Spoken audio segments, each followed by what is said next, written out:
Rob here, and in this video I'm going to be analysing page 23 of the July 1965 issue of Vogue, which is the Cutex Bare Essentials advert. Okay, so what have we got with this one? Well, again, I believe Cutex is a brand that's still going. Again, it's advertising cosmetics. Again, we need to be looking at the same kind of theories we were before. This is about representation. So within this, we need to be considering semiotics. Okay, what is denoted, what is connoted, such as Roland Barthes. We need to be considering the use of anchorage and how, pictures and images anchor one another. We need to consider binary opposite structuralism, I suppose. Again, we can look at this idea of postmodernism about simulacra, about the relationship to the image and the real, the fake and the real, hyperreality, that the fake can become more real than the real. But most important, this is about representation. Stuart Hall and how, media language is used to construct signs and concepts, that stereotyping creates representations that reduces people to a simple characteristics or traits, and that excludes certain groups that we might consider other. We need to consider the fact that, Lisbeth Van Zunen and Bell Hooks were talking about things about feminism. So, how will women being represented, how they are, their bodies are displayed as objects to be looked at as part of a core element of Western patriarchal society, and how they're objectified. This, of course, brings in Laura Mulvey's male gay theories, but male gay theory is not a core theory. Go to Lisbeth Van Zunen first. We also need to consider gender performativity and how gender is a performance, it's a ritual, it's a set of behaviours that are reinforced over time through repeated exposure to these messages. This, of course, is, cultivation theory, George Gerbiner. The more and more we see women being represented in limited ways, the more we begin to think that that's the only way women can be represented. So, again, sex sells, let's face it, right? There's a lot of elements in this image that are to do with sex, okay? This summer, don't go out without the bare essentials. Now, this is a very 60s hippie-ish looking font. This sort of like the young youth culture hippiness of this doesn't really fit in with Vogue's usual high-class, high-status, conservative image. This is much more kind of youth culture. This is something you'd be more expected to see in something like, a girls' magazine like Jackie or something, I guess. I don't know whether Cutex are an expensive brand or not. It's got no prices on it. But anyway, bare essentials. Bare, again, means minimum. Okay? Bare essentials are the minimum things you absolutely need. Does one need makeup and cosmetics? Are they an essential? Well, they're suggesting they're essential to your concept of femininity, your performance of femininity. But bare, also associated with nudity and nakedness. Now, if we look at the juxtaposition, the anchorage of this with this picture, there's a suggestion of nakedness in this picture. There is no visual evidence of any clothing. That could just be out of shot, of course, but the implication is that she's naked, and that nakedness and nudity are associated with, obviously, sexuality, but there's also a sort of like a nature element of this. I mean, naturism, nudism, this idea of something natural about being nude, that it's free and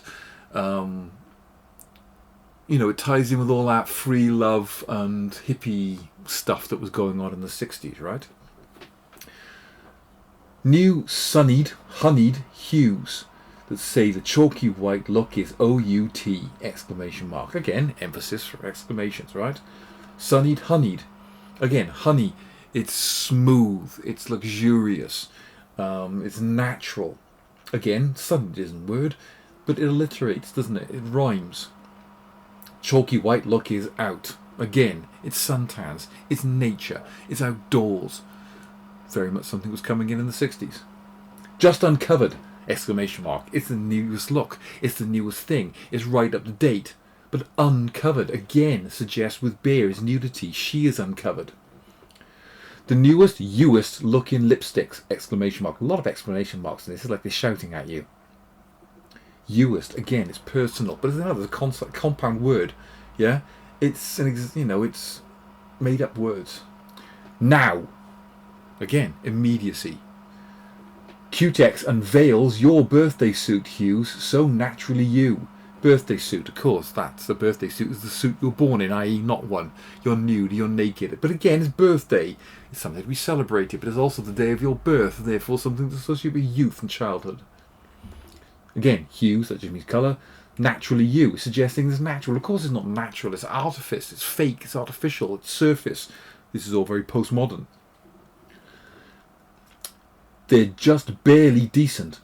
Again, sexuality, nakedness, nudity. It's scandalous. Not wan, that means pale. Not white, but warm and womanly. So again, it's suggesting these colours are feminine, that they're womanly. Are you woman enough to wear them? As a call to action. It's a challenge. Does she look like a woman? No, she looks very, very young. Under all that makeup, she could be as young as 15. This is not unusual in models, right? But again, it's associating sexuality and femininity with extreme youth, right? Very dodgy when you think about it, but nothing new. We still get this in modern advertising today, right? But again, it's the representation of the woman as a sexual object, as a sexual being. I mean, she looks... it's this looking over the shoulder at us. It's this, think of that Marjorie Ferguson idea of the different faces, and this is sexual. It's like alluring, okay? It's like there's a voyeuristic look to this, as if she's been caught in the act, and she's, we're spying on her, right? Which is emphasised by the fact that it's got this foliage between us and her, right? As if she's some water nymph of Greek legend that was spied on. Okay, can't remember what that legend is now. There's a famous one. I can't remember what it is. Anyway, very 60s looking hair. She looks very much like Brigitte Bardot. Don't think it is Brigitte Bardot. Could be, but it looks very much like her. She again was one of the great sex symbols of the 1960s, starring in films like Contempt. Jean-Luc Godard film, where again she was this, and the Roger Vadim film, God Created Women. I think it was him. She was this. She was referred to as being a sex kitten. It's this idea of this young girl who is almost oblivious to how sexy she is and drives men wild. But again, this parted look, heavily lidded gaze, direct gaze looking straight at us. This is a male gaze here. Even though this is in a woman's magazine for a woman's audience, it's suggesting that women are there to be looked at by men. That the display of women's bodies is part of patriarchal society, and that women should look at themselves from a male gaze. Okay, this is Laura Mulvey's theory, but it's exactly what Lisbeth Van Zoonen's saying. Okay, but again, look at the way she's almost huddled up, as if she's been surprised, as if she's almost embarrassed by her nakedness. She wants to cover it up. It's significant. It suggests the Garden of Eden of, Eve being cast out of, and Adam being cast out of paradise because of, of the forbidden fruit, which is suggestive of sexuality, right? But again, it's direct gaze. She's looking right at us. It's alluring. It's an inviting look. Look at the way she's got this flower in between her hand. Again, this is just of blooming, okay, of fertilization, of spring. Okay, it's again very sexualized. Look at these lipstick.